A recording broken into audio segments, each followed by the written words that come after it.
யார் இந்த Auf Hanifa? Sasi Vijender என்று ஏன் அழைக்கப்பட்டார் என்பது மிக முக்கியமானது. இவருக்கு மீண்டும் ஹிதாயத்தை அல்லாஹ் யார் மூலமாக கொடுக்கிறான் என்றால், தன்னுடைய அன்பு மனைவி ரசிகையாக இருந்து இஸ்லாத்தை ஏற்று இஸ்லாத்தின் ரசிகையாக மாறிய அந்த மனைவி ஊடாகத்தான் கிடைக்கிறது. துனியால சொர்க்கம் இல்லை, சொர்க்கம் இருந்தா அந்த சொர்க்கத்தில் தான் நான் இருந்தேன். அப்படியான ஒரு நிலையில் இருந்தவர் 34 வயதில் அதை விட்டுட்டு வர்றதுங்கிறது சின்ன விஷயமா?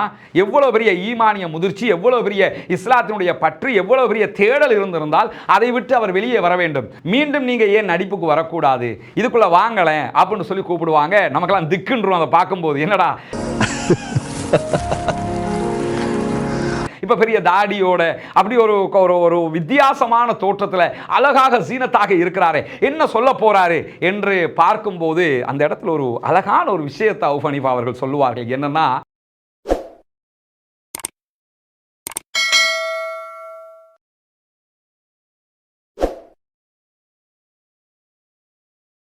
அஸ்ஸலாமு அலைக்கும் வரஹ்மத்துல்லாஹி வபரகாத்துஹு. அன்பிற்கினிய சகோதர சகோதரிகளை, நம் அனைவர் மீதும் ஏக இறைவனுடைய அமைதியும் கருணையும் உண்டாகட்டுமாக என்கிற உயரிய பிரார்த்தனைகளோடு புனிதமிக்க ரமலானுடைய மாதத்திலே தொடராக மகிழ்ச்சியை தேடிய மனிதர்கள் என்கிற தலைப்பிலே புனிதமிக்க இஸ்லாமிய மார்க்கத்தை அறிந்து தேடி கண்டறிந்து இஸ்லாத்தை ஏற்றுக்கொண்ட மனிதர்கள் தொடர்பான பிரபலங்கள் தொடர்பான வரலாறுகளை பார்த்து வருகிறோம். அந்த அடிப்படையில் கடந்த சில நாட்களாக பல சகோதரர்களுடைய வரலாறுகளை பார்த்திருக்கிறோம். இன்றைய தினம் இன்னும் ஒரு முக்கியமான பிரபலத்தினுடைய வரலாற்றை பார்க்க இருக்கிறோம். இன்றைக்கு நம்ம பார்க்க இருக்கிற மனிதரை பொறுத்தவரையில் இவர் மகிழ்ச்சியை தேடிய மனிதர்கள் பட்டியலில் எந்த வடிவத்தில் உள்ளே வருகிறார் என்று சொன்னால், இவர் பிறந்தது இஸ்லாமியனாகத்தான் பிறந்தார். ஆனால் இஸ்லாத்தை விட்டு வெகு தூரம் சென்று விட்டார். குறிப்பாக சினிமா துறையில் உச்சம் கண்டவர். பின்னாட்களில் இது பிழை என்பது உணர்த்தப்பட்டு அதை விட்டு எப்படி வெளியேறினார் என்பதைத்தான் இந்த இடத்திலே நாம் பார்க்க இருக்கிறோம். அதற்கான அடிப்படை காரணமும் என்னன்னா, ஏற்கனவே நம்ம 2 வீடியோக்குள்ள சொன்ன மாதிரி சினிமா துறை போன்ற ஒரு மனிதனை நாசத்துக்கு தள்ளக்கூடிய துறைகளுக்குள் நுழைவதற்கு இஸ்லாமிய இளைஞர்கள், இளம் பெண்கள் இந்த டிக்டாக்ல சமூக வலைதளங்கள்ல போடுகிற கூத்துகள், டான்ஸுகளை எல்லாம் நம்ம பார்க்கிறோம். சில பேர் செய்கிற வேலைகளை பார்க்கிறோம். அதுக்குள்ள நுழைகிறதுக்கு இந்த பிள்ளைகள் எல்லாம் தடுமாறுகிற அதே நேரத்தில் உச்சாணியில் இருந்தவர்கள் அதை விட்டு ஏன் வந்தார்கள் என்பதை நாம் பார்க்கிற போது அதற்குள் நுழைய வேண்டுமா வேண்டாமா என்கிற ஒரு தெளிவை நாம் பெற்றுக்கொள்ள முடியும். அந்த அடிப்படையில் இன்றைக்கு நாம் பார்க்க இருக்கிற நபர் வேறு யாரும் அல்ல, இலங்கையினுடைய மாத்தளை நகரத்திலே வாழ்ந்து வரக்கூடிய முன்னாள் சசி விஜேந்திர, இன்றைய நாள் அவுஃப் ஹனீஃபா அவர்கள். 1994 நான் தான் ஸ்ரீலங்காவில் most popular actor award, Saraswati award எடுத்தது நான் தான். சிறந்த நடிகருக்கான விருது. யார் இந்த அவுஃப் ஹனீஃபா? சசி விஜேந்திர என்று ஏன் அழைக்கப்பட்டார் என்பது மிக முக்கியமானது. சசி விஜேந்திர என்பவர் இலங்கையினுடைய சினிமா வரலாற்றை எடுத்துக்கொண்டால் ஒரு 25 ஆண்டுகளுக்கு முன்பதாக தவிர்க்க முடியாத நம்பர் 1 டாப் லெவல் ஹீரோவாக இருந்தவர், மக்களுக்கு மத்தியிலே பிரபலம் அடைந்தவர். இன்றைய நாட்களில் டிஜிட்டல் யுகமாக மாறி இருக்கிறது. மொபைல் ஃபோனில், ஸ்மார்ட் ஃபோன்லேயே நம்ம நிறைய விஷயங்களை தெரிஞ்சு கொள்கிறோம். ஆனால் ஒரு 5 வருஷம் 10 வருஷத்துக்கு முன்னாடி போனோம்னா டிஜிட்டல் இல்லாத காலங்களில் சினிமா துறை எப்படி இருந்திருக்கும், ஒரு ஹீரோவுக்கான மவுஸ் எப்படி இருந்திருக்கும் என்றெல்லாம் யோசித்து பாருங்கள். அன்றைய இலங்கையினுடைய சிங்கள சினிமாவிலே சிங்கள நடிகர்களே தொட முடியாத உச்சத்தை தொட்டவர் தான் சசி விஜேந்திர என்கிற அவுஃப் ஹனீஃபா அவர்கள். எப்படி அவர் சினிமா துறைக்குள் நுழைகிறார் என்பது மிக முக்கியமானது. 1983ஆம் ஆண்டு முதல் தடவையாக சிங்கள சினிமாவினுடைய ஹீரோவாக அறிமுகமாகிறார் சசி விஜேந்திர அவர்கள். சசி விஜேந்திர என்கிற பேரில் தான் அவர் அறிமுகப்படுத்தப்பட்டார்.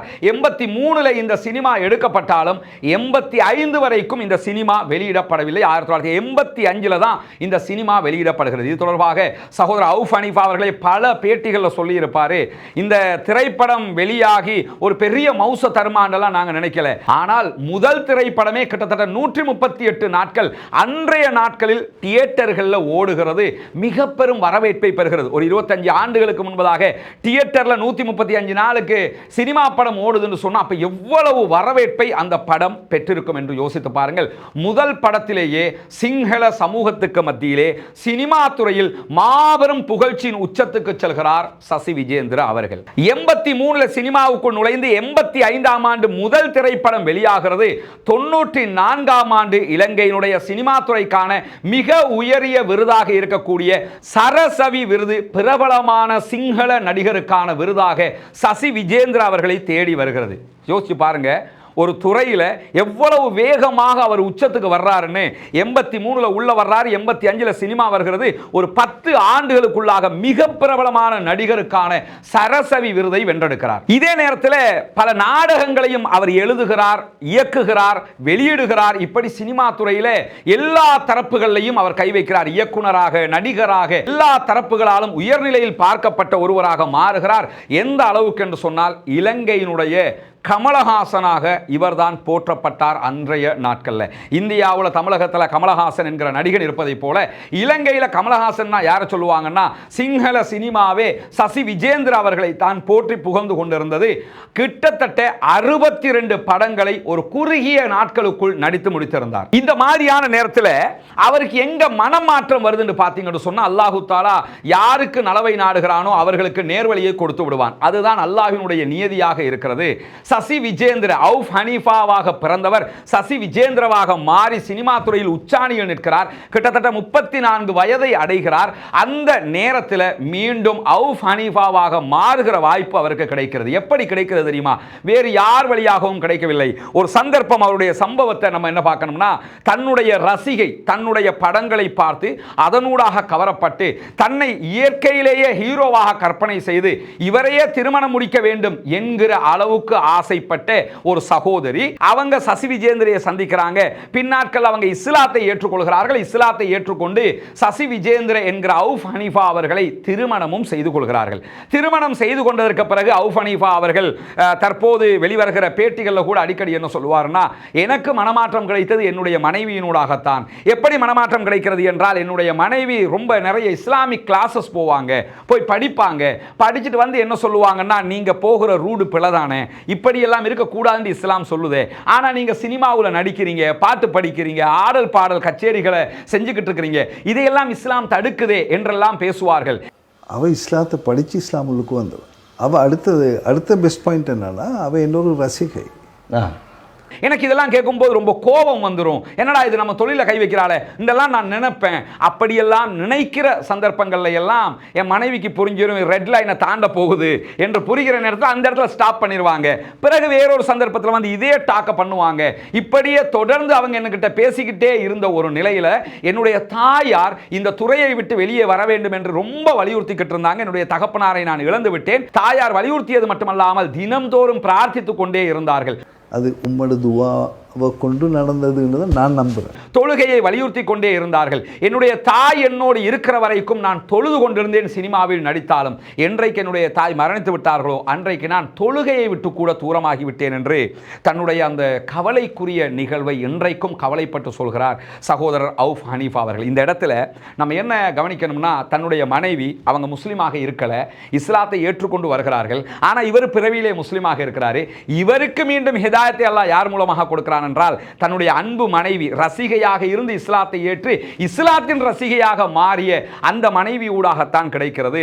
நபிகள் நாயகம் ஸல்லல்லாஹு அலைஹி வஸல்லம் உடைய காலத்தில் ஒரு சம்பவம் நடக்கும். என்னன்னா, ஒரு யுத்த காலத்தில் ரசூலுல்லாஹி ஸல்லல்லாஹு அலைஹி வஸல்லம் அவர்கள் ஒருவரை பார்த்து இவர் நரகம் நுழைவார் என்று சொல்லுவார்கள். சஹாபாக்கள் பல பேருக்கு ஒரு டவுட் வந்துடும், என்னடா இது, முஸ்லிம்களுக்காக போராடுகிறார், முஸ்லிம்களுக்காக யுத்தம் செய்கிறார், அவர் நரகம் போவார்னு நபிகள் நாயகம் ஸல்லல்லாஹு அலைஹி வஸல்லம் அவங்க சொல்றாங்களே அப்படின்னு சொல்லி அவர் அப்படி என்னதான் பிழை செய்கிறாருன்னு சொல்லி பின்னாடியே போய் பார்க்கணும்னு ஒருவர் போவார்.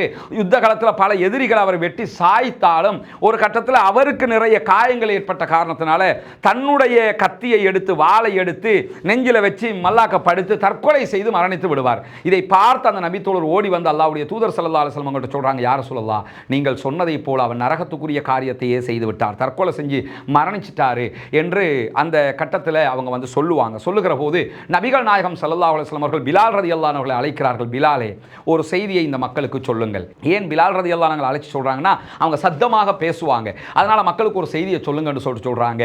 இன்னல்லாஹ லா யுஐது ஹாத தீன பிர் ரஜுலில் ஃபாஜிர், ஒரு கேடுகட்டவனை கொண்டு கூட இந்த மார்க்கத்திற்கு அல்லாஹு தஆலா வலு சேர்ப்பான்.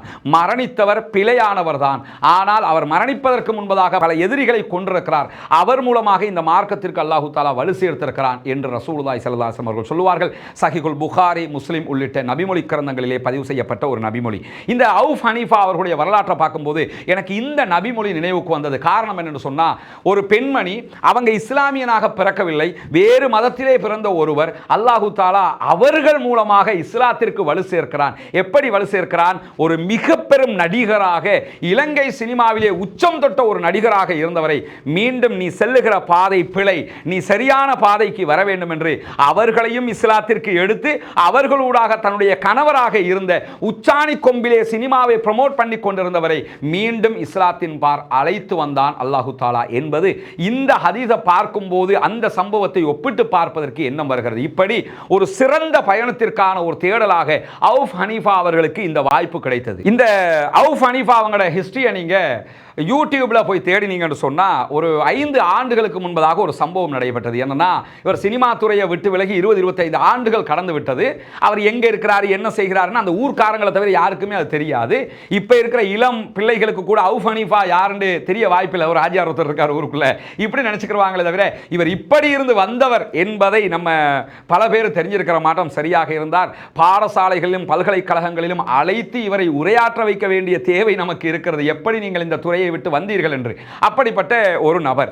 இவரை சிரச தொலைக்காட்சி மகாராஜா டிவியால என்ன பண்றாங்கன்னு சொன்னா, சிரசையினுடைய ஒரு நிகழ்ச்சியில் அழைச்சிருந்தாங்க.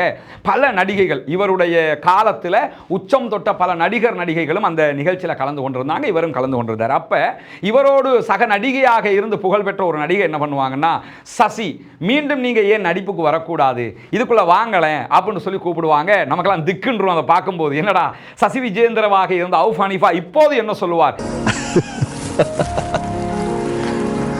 இப்ப பெரிய தாடியோட அப்படி ஒரு வித்தியாசமான தோற்றத்தில் அழகாக சீனத்தாக இருக்கிறாரே, என்ன சொல்ல போறாரு என்று பார்க்கும்போது அந்த இடத்துல ஒரு அழகான ஒரு விஷயத்தை அவுஃப் ஹனீஃபா அவர்கள் சொல்லுவார்கள். என்னன்னா, මම ඉස්ලාම් ධර්මිකයෙක්. එතකොට අපිට ජීවිතේ යම් කිසි සැලැස්මක් දීලා තියෙනවා. ඒ සැලැස්මට පිටින් යන්න කොහෙත්ම ඉඩක් නැහැ. நான் ஒரு பயணம் போய் கொண்டிருக்கும் போது ஒரு ஜங்ஷன் எனக்கு மாட்டியது, ஒரு சிக்னல் கிடைச்சிருச்சு. அந்த இடத்துல இருந்து நான் வாழ வேண்டிய ஒரு வட்டம் இதுதான் என்று முடிவுக்கு வந்து விட்டேன். அந்த வட்டத்துக்குள்ள நான் வந்துட்டேன், மீண்டும் நான் நடிப்பு துறைக்கு வரவே மாட்டேன் என்று சொல்லி பகிரங்கமாக தன்னுடைய தோழர்கள் நண்பர்களிடத்தில் தொலைக்காட்சி நிகழ்ச்சியில் அவுஃப் ஹனீஃபா என்கிற முன்னாள் சசி விஜேந்திரா அவர்கள் சொல்லுவார்கள். அதை பார்க்கும்போது அப்படி உள்ளம் குளிர்ந்துடும். அந்த வீடியோவை நீங்கள் இதில் இணைச்சு நீங்கள் பார்க்க முடியும், அவர் என்ன சொல்றாருங்கிறத. பின்னாட்களில் அவர் அதை பற்றிய பேட்டிகளில் கூட இதை விவரித்து சொல்லி இருப்பார். யாரால் இப்படியெல்லாம் நடக்க முடியும்? 34 வயது, சம்பாதிக்க வேண்டிய வயது, பிரபலத்தின் உச்சத்தில் இருக்கக்கூடிய வயது. சாதாரணமாக டிக்டாக்ல ஒரு வீடியோ வைரல் ஆயிடுச்சுன்னா, யூடியூப்ல ஒரு வீடியோ வைரல் ஆயிடுச்சுன்னா, இவர் ஒரு பப்ளிக் ஃபிகர்ப்பா, இவர் யார் தெரியுமா, இவர் அவர், இவர் என்று சொல்லி இளைஞர்கள் ஒரு வீடியோ பிரபலமானாலே தாங்கள் ஒரு பெரிய ஹீரோ அல்லது தாங்கள் ஒரு பெரிய ஆள் என்கிற மாதிரியெல்லாம் நம்ம நினைச்சுக்கிட்டு இருக்கிறோம்ல. அப்படியெல்லாம் நம்ம நினைக்கிற நேரத்தில் அவுஃப் ஹனீஃபா மாதிரி ஆட்களை நினைச்சு பாருங்க. அவர் எப்படின்னா, வெளியே போனால் அப்படி ரசிகைகள் சூழ்ந்து கொள்வார்கள். வெளியே போனால் அவருடைய ரசிகர்கள் அப்படி வந்து அவரை சுற்றி நின்றுவாங்க. அப்படியான ஒரு வட்டம், உச்சகட்ட சம்பளம், உச்சகட்ட புகழ், எல்லா மீடியாவிலையும் அவருடைய காட்சிகள், எல்லா திரையரங்கங்களிலும் அவருடைய சினிமா படங்கள் என்று இருந்த 34 வயதுங்க. 60 வயசுல அவர் சினிமா விட்டு வரல, 80 வயசுல சினிமா விட்டு வரல. வெறும் 34 வயது என்பது இளமை துள்ளலாக நிற்கக்கூடிய ஒரு வயது. என்ன வேண்டும், என்ன கிடைக்காது அவரிடத்தில் கேட்கும்போது, சினிமா எப்படி இருந்தது என்று கேட்கும்போது, உலகத்தில் சொர்க்கம் என்றொன்று கிடையாது, அப்படி ஒன்று இருக்கும் என்றால் அந்த சொர்க்கத்தில் தான் நான் இருந்தேன் என்கிறார். துனியால சொர்க்கம் இல்லை, ஆனால் அந்த சொர்க்கத்தில் சொர்க்கம் இருந்தால் அந்த சொர்க்கத்தில் தான் நான் இருந்தேன். அப்படியான ஒரு நிலையில் இருந்தவர் 34 வயதில் அதை விட்டுட்டு வர்றதுங்கிறது சின்ன விஷயமா?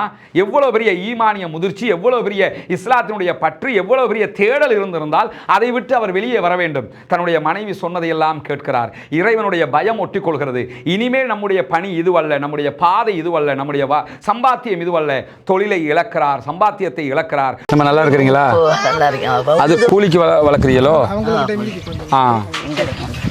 சரி சரி சரி. அப்போ யார் ஆடு மேய்க்க போவா? உங்களோட மகனா?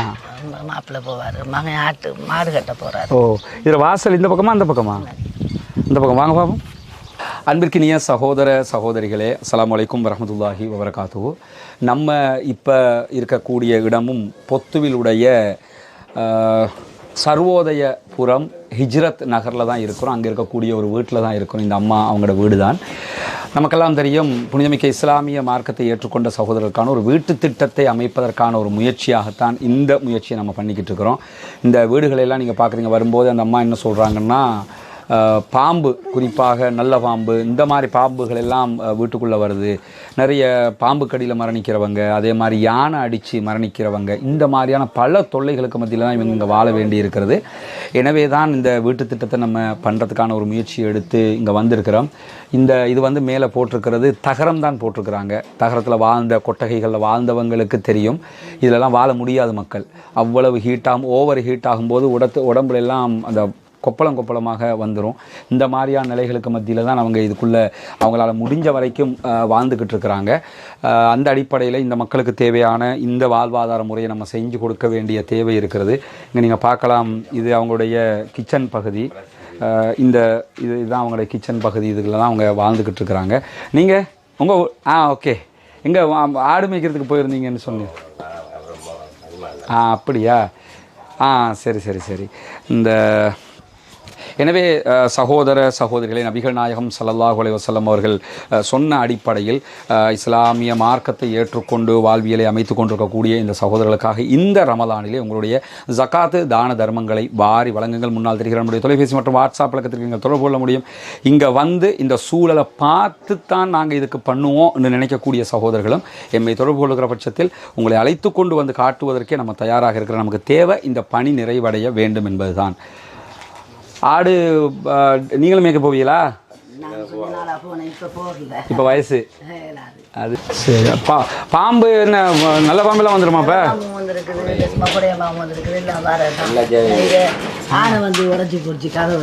இங்கே வந்தா இது யானை வந்து உடைச்சிருச்சாம். யானை இங்கே வருமா? தலைவர என்ன? அல்லாஹ் அக்பர். உசுரை கையில் பிடிச்சிட்டு தான் வாழ வேண்டியிருக்குல்ல. அந்த செட்டையை பற்றி நான் கொடைய வச்சுக்கிறாங்க. அதை கொடைய வச்சுக்கிட்டு இப்போ யானை வந்ததுனால அதை உடைச்சிக்கிட்டு தான் நீங்கள் வெளியே போனீங்களா? அந்த காட்சி, அந்த கொடை வச்சிருக்கக்கூடிய காட்சி, யானை உள்ளே வந்துருச்சு. வந்ததோடு அவங்க என்ன பண்ணுறாங்கன்னா அதை உடைச்சிக்கிட்டு தான் உயிர் தப்பி இருக்கிறாங்க. அதை நான் கொடையை போட்டு மறைச்சிருக்கிறாங்க. அதை இன்னும் ஃபில் பண்ணல. அவங்க கொடையை வச்சு மறைச்சிருக்கிறாங்க. இதெல்லாம் நீங்கள் இங்கே நம்ம வீடியோவில் பார்க்குறீங்க, நேரில் வந்து பார்த்தா நம்மளால் தாங்க முடியாமல் இருக்கும். அந்த மாதிரியான ஒரு நிலையில் தான் அந்த மக்கள் வாழ்கிறாங்க. அல்லாஹு தாலா உங்களை கைவிட மாட்டாமா. இன்ஷா அல்லாஹ் முயற்சி கைகூடுவதற்கு பிரார்த்தனை பண்ணுங்கள். அண்மையில் ஒரு பேட்டி நிகழ்ச்சியில் இளைஞர்களுக்கு என்ன சொல்கிறீர்கள் என்று கேட்கும்போது மகனே மகளே என்று கூப்பிட்டு அவர் ஒரு செய்தியை சொல்கிறார். அதை கொஞ்சம் கேட்டு பாருங்கள். அதே நேரம் நான் எங்களுடைய யங்ஸ்டர்ஸ்க்கு சொல்கிறேன், மகன் மகள் நீங்கள் நல்லா நினச்சிக்கொள்ளுங்க. இது இந்த துனியான்றது ஒரு அலங்கார பொருள் மட்டுமே தான். அதில் நம்மளுக்கு கிடைக்கக்கூடியது ஒன்றுமே இல்லை. இன்றைக்கி அல்லாஹ் எவ்வளவோ எல்லாம் அழகான சொர்க்கத்தை வச்சுக்கிறான். அல்லாஹ் எங்களை இந்த துனியாவுக்கு அனுப்பின எதுக்காக? துனியாவை எடுத்துக்கொள்ள இல்லை. நீங்கள் துனியாவுக்கு போங்கோ, துனியாவில் நீங்கள் ப்ரூவ் பண்ணுங்கோ, நீங்கள் என்ன அடியான் என்று சொல்லி உங்களுக்கு அடுத்த கிஃப்ட் என்னான்னு சொன்னால் சொர்க்கம். இது ஒரு டெஸ்ட் உண்டு. இப்போ இன்றைக்கி நாங்கள் சும்மா யோசிங்களேன், நாங்கள் படிப்பில் இந்த பாடமாக்கி படித்து டெஸ்ட்டுகள் எழுதுகிறோம். அதில் ரிசல்ட் வந்ததுக்கு பிறகு தான் எங்களுக்கு ரிசல்ட்டை தெரியும். அல்லாஹ் இவ்வளோ தன்மையானவன், அல்லாஹ் இவ்வளோ இரக்கமானவன். அல்லாஹ் எங்களுக்கு சிலபஸ் எல்லாம் தந்து நீங்கள் இப்படி செய்யுங்கோ, உங்களோட ரிசல்ட் இதுதான். சொல்லி சொல்லி சொல்லி தந்திக்கத்தக்கன நாங்கள் பாடமாக்க தேவையில்லை, கஷ்டப்பட தேவையில்லை, இரவு முடிக்க தேவையில்லை. அவன் சொன்ன முறையில் நாங்கள் செஞ்சு கொண்டு போய்த்தோம்னு சொன்னால் எங்களோட கிஃப்ட் சொர்க்கம்மா, எங்களோட கிஃப்ட் சொர்க்கம். அதை யாரால் எடுக்கலும், யாரால் சமைக்கலும், யாராலே மேலா அந்த அல்லாஹ் தான் எங்களுக்கு தரணும். அந்த அல்லாஹ் எங்களுக்கு தரத்துக்கான வழியை எங்களுடைய யங்ஸ்டர்ஸ் கொஞ்சம் யோசிச்சு பாருங்க. அல்லாஹ் இரக்கமுள்ளவன். நீங்கள் என்ன எப்படி எது செஞ்சிருந்தாலும் அல்லாஹ் மன்னிக்கக்கூடியவன். அவனை அடையுங்கோ, அவனுக்கு கிட்ட வாங்குங்கோ, அவன் கிஃப்டை அடைஞ்சு கொள்ளுங்கோ. அதுக்கு அங்கால ஒரு கிஃப்ட் ஒன்று இல்லை, அதுக்கு அங்கால ஒரு கிஃப்ட் ஒன்று இருந்தேன்னு தெரியுமெண்டா நான் ஃபில்ம் இண்டஸ்ட்ரியிலேருந்து வெளியே வந்திருக்க மாட்டேன். சின்ன பெட்டர் சீட் அன்னைக்கு இது நான் எதுக்காக இறங்கி வந்தேன், இன்னும் சொர்க்கத்தை அடையணும். அப்போ ஏண்ட எக்ஸ்பீரியன்ஸை வச்சு நான் யங்ஸ்டர்ஸுக்கு சொல்கிறேன். நீங்கள் நினைக்கலாமா இப்போ நீங்கள் எல்லாம் செஞ்சுட்டு இப்போ என்ன சிலவங்க அப்படி சொல்கிறது தான் என்னை மூஞ்சிக்கணும், எல்லாம் செஞ்சுட்டு இப்போ இல்லைப்பா அல்ஹம்துலில்லாஹ், அல்லாஹ் பெரியவன், அல்லாஹ் எனக்கு அந்த வாய்ப்பை தந்தான். எல்லாருக்கும் அந்த வாய்ப்பு கிடைக்குதா இல்லையான்னு சொல்லி யாருக்கு தெரியும், யாருக்கு கரண்ட் பண்ண இயலும் ஏலா. அவன் நாடணும் தச்சேல அவன் நாடுவான்னு சொல்லி இல்லை யங்ஸ்டர்ஸே ஒரு கட்ஸில் சொல்லுது இல்லை அல்லாஹ் அவருக்கு நாடா எனக்கு நாடுவான் அப்படின்னு சொல்லிட்டு இருந்தால் உங்களுக்கு என்ன கேரண்டி வாப்பா, என்ன கேரண்டியுமா உங்களுக்கு அல்லாஹ் அந்த சான்ஸை தருவானா இல்லையான்ட்டு. அதனால எந்த எக்ஸ்பீரியன்ஸோடு நான் சொல்கிறேன், அல்லாஹ் அடையுங்கோ. நீங்கள் லூஸ் பண்ண போகிற சிம்பிளான விஷயங்கள், அதுக்கு எவ்வளவோ கூடுதலாக அதில் எவ்வளோ எத்தனையோ மடங்கு கூடவா அல்லாஹ் உங்களுக்கு தருவான். அடுத்தது வாழ்க்கை ரொம்ப லேசி, ரொம்ப ஈஸி. அல்லாஹ் உங்களை சந்தோஷப்படுத்த தொடங்கினான்னு சொன்னால் இந்த துனியா சந்தோஷம் எல்லாம் சும்மா வேலையே இல்லை. துனியா சந்தோஷம் அடையாமல் நான் சொல்லவும் இல்லை, நீங்கள் அடைகிறது தெரியாமல் சொல்லவும் இல்லை. நீங்கள் அடைகிறதும் நான் அடைஞ்சதும் எல்லாம் சும்மா நத்திங். எல்லாம் சந்தோஷப்படுத்த தொடங்கினான்டா சிம்பிளாக இருக்காது, அதில் டேஸ்ட்டே வித்தியாசம். அப்போ அந்த டேஸ்ட்டை அடைஞ்சு கொண்டு சொர்க்கத்தை அடைகிறதுக்கு அல்லாஹ் உதவி செய்கிறான்னு சொன்னால் யார் சொல்ல போகிறீங்க எனக்கு வேணாம், அல்லாஹ் தான் பாதுகாக்கணும். தயவு செஞ்சு நான் கெஞ்சி கேட்குறேன், யங்ஸ்டர்ஸ் நிச்சயம் கவனமாயிருங்க. எனக்கு தெரியும் சிலவங்க இருக்காங்க ட்ரக் அடிக்ட் ஆகி அவங்க அந்த பிரச்சனைகளுக்கு கீக்கிறாங்க. சிலவங்க அந்த சப்ஜெக்டே இல்லாமல் அவரை பார்க்க போகிறதுனால இன்றைக்கு ஜெயிலில் இருக்கிறாங்க. அதனால் தயவு செஞ்சு உங்களோட கூட்டாளிமாருக்கோ உங்களோட கூட்டாளிமாரோடு ஈக்கிறவங்களுக்கோ அவங்கள விருப்பத்தால் இந்த விஷயத்தை செய்ய விடாமல் அவங்களுக்கும் விளங்க வைங்க. ஏன்னா இது இன்றைக்கி இருக்கிற பிரச்சனை என்னன்னா, இந்த ட்ரக்ஸை கொண்டாந்து விற்கிறதுக்கு வேறு செலவு செய்கிறாங்க, பெரிய முதலாளி மாறிக்கிறாங்க. அவங்கள பக்கம் வேறு அல்லாஹ் அவங்கள சீரழிப்பாங்க, அல்லாஹ் அவங்கள இந்த துனியாலே சீரழிப்பாங்க. ஆனால் இன்றைக்கி ஆக பெரிய பிரச்சனை என்னன்னு சொன்னால், சில பிள்ளைகள் இதுக்கு பழக்கப்பட்டு இதை நெடுவாக செஞ்சு கொண்டு போகிறதுக்கான ஃபைனான்ஸ் இல்லை, அவங்கள்ட்ட பணம் பத்தாது. அப்போ இதுக்காக என்ன செய்கிறாங்க, நல்ல வசதி பெற்ற பிள்ளைகளை இதுக்கு போட்டுக்கொள்ளணும்னு சொல்லி அவர் பை ஃபோர்ஸ் பண்ணி இந்த பையனை மட்டும் நீ எடுத்து பாரு அப்படின்னு சொல்லி, அப்போ அந்த அடுத்த யங்ஸ்டருக்கு maybe he doesn't know anything, அவருக்கு தெரியாமல் இருக்கலாம், இது இப்படி ஒன்றுன்னு சொல்லி அவருக்கு தெரியாமல் இருக்கலாம்.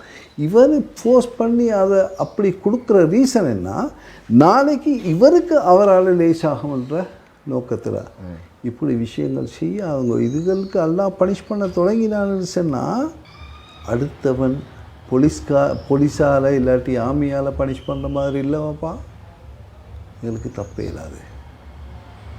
அதனால் அல்லாஹ் அடையுங்கோ, அல்லாஹ்வை நெருங்குங்கோ, அல்லாஹோட பேசுங்க. உங்களுக்கு கஷ்டமாயிருந்து சரி ஏதோ ஒரு கெட்ட பழக்கம் ஒடிக்கிற கஷ்டமாயிக்கு எல்லா இடத்துல அழுது கேளுங்கோ. எங்களை இப்போ நான் கேட்டிக்கிறேன், தமிழ் ஆளுண்டு அந்த அவங்க அந்த சொல்லுவாங்களே, அந்த ஸ்டாச்சுவை பார்த்துக்கொண்டு சொல்லுவாங்க,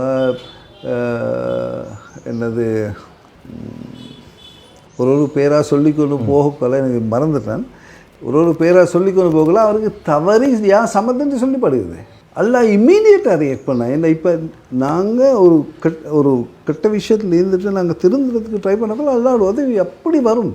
அதே நேரம் ஷைத்தானும் சும்மா விட மாட்டான். ஷைத்தானும் ட்ரை பண்ணுவான், மேக்ஸிமம் ட்ரை பண்ணுவான் பிடிச்சி கொள்றதுக்கு. அதில் இந்த கலந்து அல்லாஹ் அடைஞ்சு கொண்டு அல்லாவை ஏற்றுக்கொள்ளுமோ, இஸ்லாத்தில் என்ன சொல்லிக்குதோ அதுபோல் அழகான முறையில் பின்பற்றுமோ, உங்களுக்கு வெற்றி மேல் வெற்றி வாப்பா, வெற்றி மேல் வெற்றி. அதில் ஒரு விதமான டவுட்டும் இல்லை. அந்த வீடியோவில் அவர் சொல்லக்கூடிய காட்சிகள் எல்லாமே அற்புதமான செய்திகளாக இருக்கும். தன்னுடைய வாழ்நாளை மொத்தமாக சினிமா துறைக்குள் தொலைத்தவர் தான் மீண்டு வந்து இஸ்லாமிய மார்க்கத்துக்குள் நுழைந்திருக்கிறார். தற்போது ஒரு அமைதியான வாழ்க்கையை வாழ்கிறாரு. அவரை மிக அண்மையில் சந்திக்கிற ஒரு வாய்ப்பு நமக்கு கிடைச்சது. ரொம்ப நட்பாக பழகக்கூடிய ஒரு நண்பர்.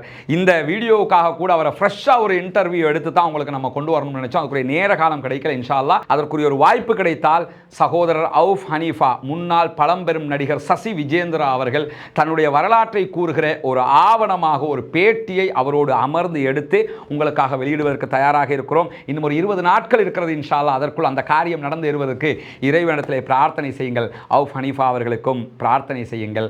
அதே போன்று அவருடைய குடும்பத்தாருக்கும் பிரார்த்தனை செய்யுங்கள். அவருடைய மனைவிக்கும் பிரார்த்தனை செய்யுங்கள். ஏன்னா அவங்க மூலமாகத்தான் அல்லாஹு தஆலா அந்த வாய்ப்பை கொடுத்தான். இளைஞர்களே, சகோதரர்களே, சகோதரிகளே, ஒரு சினிமா வாய்ப்புக்காக அல்லது டிக்டாக்ல சமூக வலைதளங்களில் நம்முடைய மானங்களை இழந்து அந்த மோகத்தில் மூழ்கக்கூடிய அத்தனை பேருக்கும் நாமும் சொல்லுகிற அறிவுரை, இப்படியானவர்களுடைய வரலாறுகளை படியுங்கள். அது மோனிகாவாக இருக்கலாம், மும்தாஜாக இருக்கலாம், சசி விஜேந்திரவாக இருக்கலாம். இப்படி பல பேருடைய வரலாறுகள் இருக்கிறது. நமக்கு பின்னாலும் பல வரலாறுகள் இருக்கிறது. அந்த வரலாறுகளை எல்லாம் பார்க்கும்போது நம்முடைய ஈமானை அதிகரித்துக் கொள்ள முடியும். இஸ்லாத்தை நோக்கி நாம் நகர முடியும். இந்த கொள்கையை புரிந்து கொள்ள முடியும். அப்படியான ஒரு இன்பமான வாழ்க்கை இறைவன் தந்தருள்வானாக. வ ஆகிர் தஅவானா அல்ஹம்துலில்லாஹி ரப்பில் ஆலமீன்.